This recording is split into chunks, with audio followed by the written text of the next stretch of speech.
It's time for Lefties Losing It, and they're singing again, or miming in this case. Can someone let lefty politicians know you don't have to jump on every social media trend favoured by teenage girls? You really don't, Jasmine.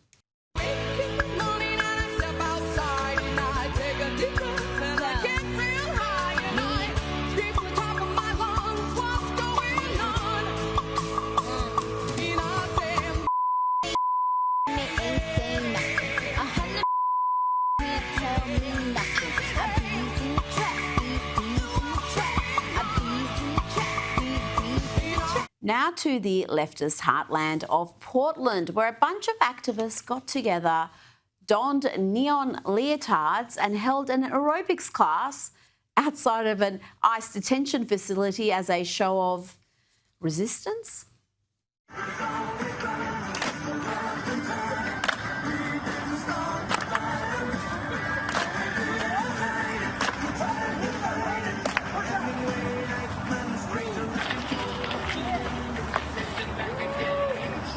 Of course, there was a furry there. I wish I never knew what a furry was. Now, let's hear from world-class hypocrite Sunny Hostin, one of the co-hosts of The View.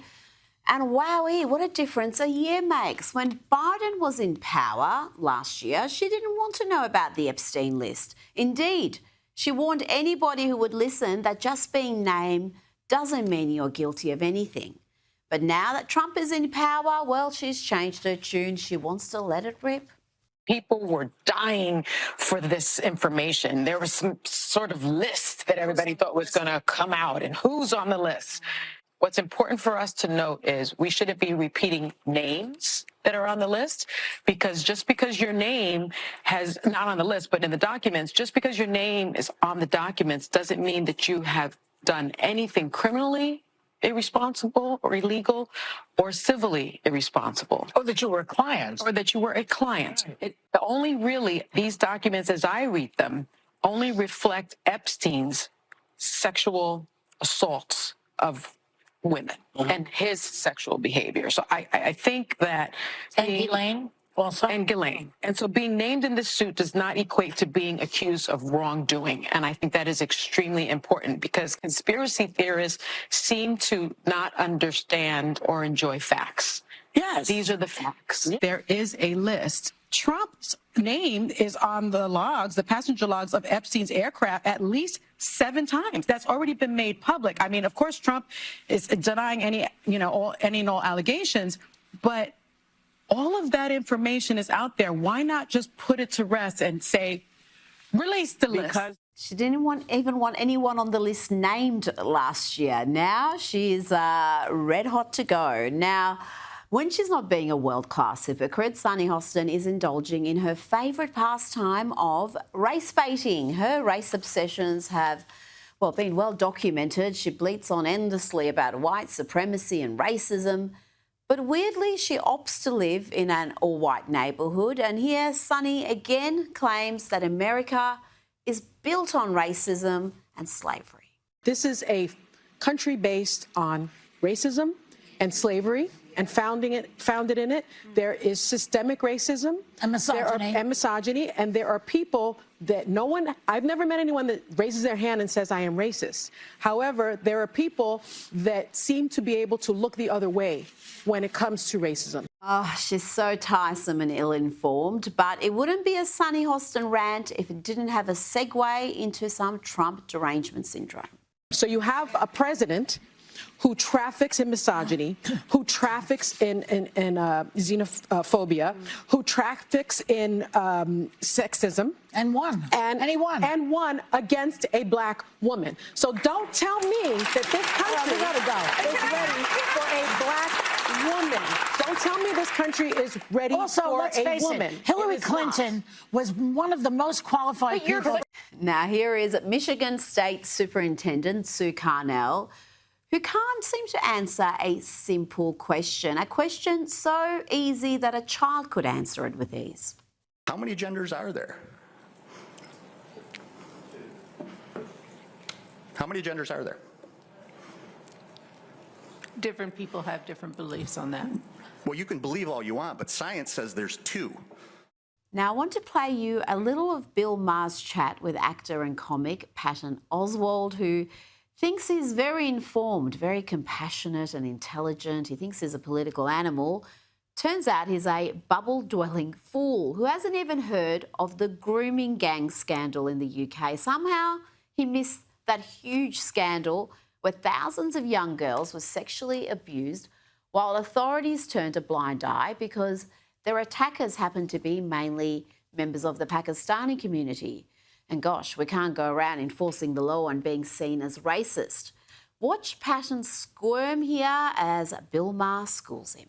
You know, grooming, the grooming scandal. No. See, that's a big story. This is in the UK. Yes, that went on from like the 80s to the present, and it wasn't. You're talking about the royal family. No, I'm not. I'm talking about Pakistani men who were immigrants, who were grooming poor, impoverished white girls mostly in these things, and making them into prostitutes and sex slaves and like really nasty. And if you don't understand that, and that gender apartheid is the #1 issue that you woke people should be concerned with, but seem not to be, then right away we're not really seeing the world as the same way. And I think I'm seeing it much more clearly. Yeah, but gender apartheid should be your #1 issue. If you really care about oppression, like a lot. I'm talking about hundreds of millions of the world's women. And this is why England is having a big problem these days. Because in the interest of DEI, they are allowing practices that are so illiberal, which is the great irony. This is the least liberal thing you could be, is treating women as a second-class citizen. He seems to think it's a big joke. As far as the grooming scandal goes, there were how many inquiries and trials stemming from that saga, and yet Patton has never heard of any of it. That bubble he exists in must be reinforced with titanium. Let's bring in documentary filmmaker and commentator Ami Horowitz. Ami, the ignorance there is profound, and from someone who is very political, very outspoken on all sorts of political and social issues, and yet he missed the UK's grooming gang scandal. I mean, that wasn't even the biggest problem. Okay, look, I'm sure a lot of people on the left have never heard of this, right? Because the mainstream media really has been hiding that issue, shockingly. Look, that dumb mini-me didn't even know anything about Bill Maher's positions on these things. That's the crazy thing. Like, he's in the same world as Bill Maher, had no idea what Bill Maher's been saying for the last 5 to 7 years. Even more fascinating than the grooming scandal was the whole thing began, and I want to do a blow-by-blow because the whole, and I beg people yes, I've seen it. Watch that, at least that portion. It's a 2-hour podcast. At least watch that like 15 minutes of it because it's so illuminating and fascinating. So he's just sitting there, and the whole thing began when he's talking about how great AOC is. And then Bill Maher responds with, well, if she gets deprogrammed, and you see his face, and he's like, what are you talking about? And Bill Maher's like, AOC is like a crazy leftist. And he goes, no, she's not. Like, he doesn't even register that AOC is on the far left. That's what's so crazy about it. And then it goes on. He's like, you know, they're talking about COVID. He's like, well, the Democratic Party is the party of science. And Bill Maher's like, no, they're not. Like, have you seen the whole thing about gender and how they refuse to acknowledge sex? And he's like, I don't know what you're talking about. I don't know what?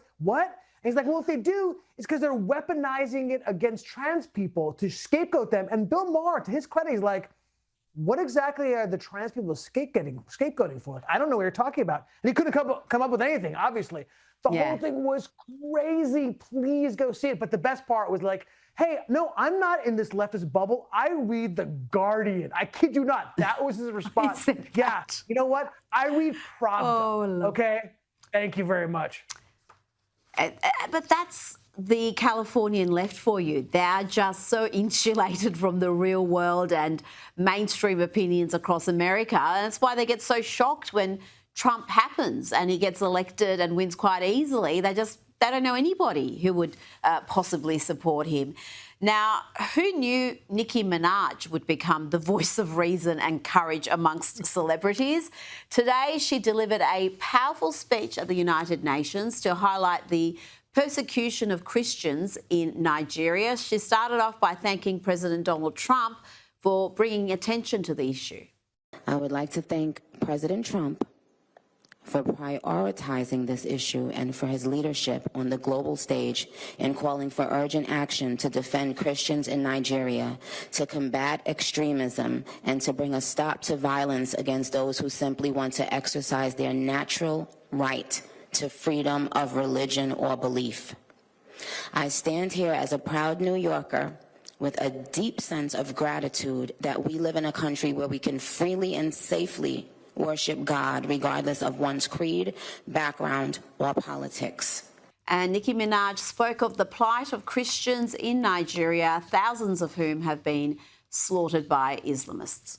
Faith is under attack in way too many places. In Nigeria, Christians are being targeted, driven from their homes, and killed. Churches have been burned. Families have been torn apart, and entire communities live in fear constantly, simply because of how they pray.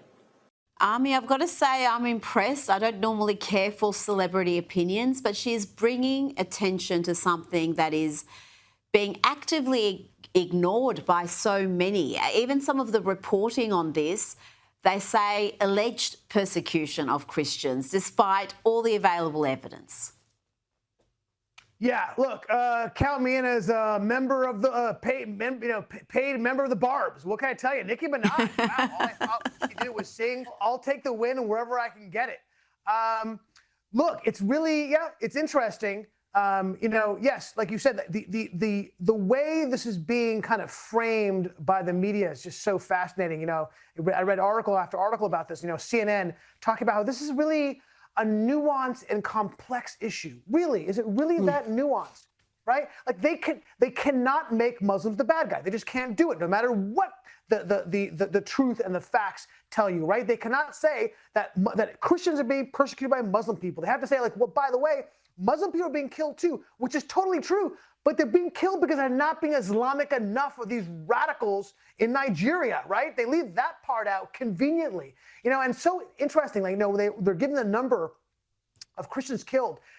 They gave the lowest number possible cited, right? Like all the numbers are between, 30 and 60,000, 35 and 60,000 Christian civilians being killed, and they quoted a 20,000 number, which is an outlier number. It's so interesting. Yeah.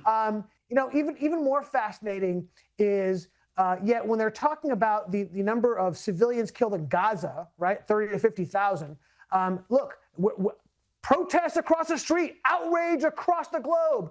But when Christians are being murdered in Nigeria, or Islamic people being killed for not being Islamic enough, total quiet. Then it becomes complex and nuanced. I don't see any encampments going on, right? Do you? I didn't. Look, the left, they don't care about black people being killed, I guess. They only care about Palestinians when they be killed by Jews. I don't know what to tell you. That's what I see from those numbers. Well, I've got to say, Nicki Minaj was a lot more eloquent than Cardi B. Remember, she spoke at a Kamala rally. Did not go well. Now, there was a lot of pomp and ceremony at the White House for the state visit of Saudi Crown Prince Mohammed bin Salman. Let's have a look at President Trump greeting the Crown Prince.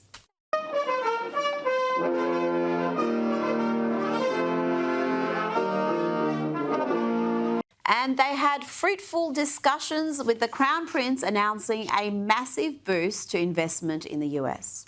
We believe in what you're doing, Mr. President, really creating a lot of good things and good foundation to create more economical growth, more business in America.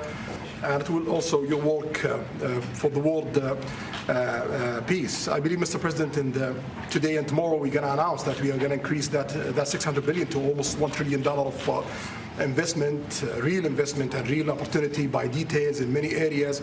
And the agreement that we are signing today in many areas in technology, in AI. Army, $600 billion to $1 trillion in new investment. The US-Saudi relationship is it's strengthening further. Yeah, $1 trillion here, $1 trillion there. Soon we're talking about real money, Rita. Look, okay, let me start with stuff I didn't love, and then we'll go to the stuff that I love, right? Not a big fan of the Saudis getting F-35s. I got to tell you, don't like Arabs having that kind of technology, particularly with technology transfers. Don't really look. I like the move they're going in. Don't totally trust them at this point. Certainly, a fan of the Abraham Accords. I'll get that in a second. And look, didn't love also the whole when they brought up Khashoggi, which is a legitimate question to ask. The Saudi security service literally dismembered a man, okay, and put him in a suitcase to get rid of him. Not a huge fan of that, and didn't like when Trump was like, well, some people didn't like the guy. Fine, okay, I get it. Now, having said that, finally, look, what do we have with 4 years of Biden? We had him pushing the Saudis. Oh, this is real. As much as I don't trust the Saudis, this is realpolitik at its finest, okay? You deal with the people who are there. And him pushing the Saudis away for years, how the Saudis pivot toward who? Not England, not France. They pivoted toward the other powers in the world. They pivoted toward China. They pivoted toward Russia. That's not good for the United States. That is not good for peace around the world. They even started flirting with engagement with Iran because they were afraid of being left out in the cold with the Biden administration poo-pooing them and pushing them off to the side. Okay, that's the way we work. This is the reality of politics. Having them join the Abraham Accords, which is clearly the direction we're going in, is an absolute game changer for the Middle East. Okay, the Abraham Accord was big enough as it is. And let's be honest, the Gulf states would not have signed up without Saudi assent. But the Saudis have actually put their name on normalization with the state of Israel is something massive, and also puts the Palestinians in a difficult position and would lead toward an eventual peace between the Palestinians and the Israelis, okay? Instead of what we had during the Biden administration, the Houthis continuing to bomb all across the Middle East because they were out of control because he would not support the Saudis in his war against the Houthis. That's the situation we find ourselves in. So kudos to the president to having him come to the White House, and kudos to pushing forward with the Abraham Accords. And there was a sign that relations between Elon Musk and President Trump have improved. Musk was at the White House dinner for the Crown Prince. Of course, they came together after that little tiff they had at Charlie Kirk's funeral in Phoenix, and it seems like things are improving there. Now, the House of Representatives voted overwhelmingly to force the Department of Justice to release the Epstein files. Several of Epstein's survivors were present in the House chamber during the vote. There were cheers when the resolution passed. Army, the Democrats pushed for this after sitting on the report for how long? It's just fascinating to see this turnaround where this is the #1 issue for them.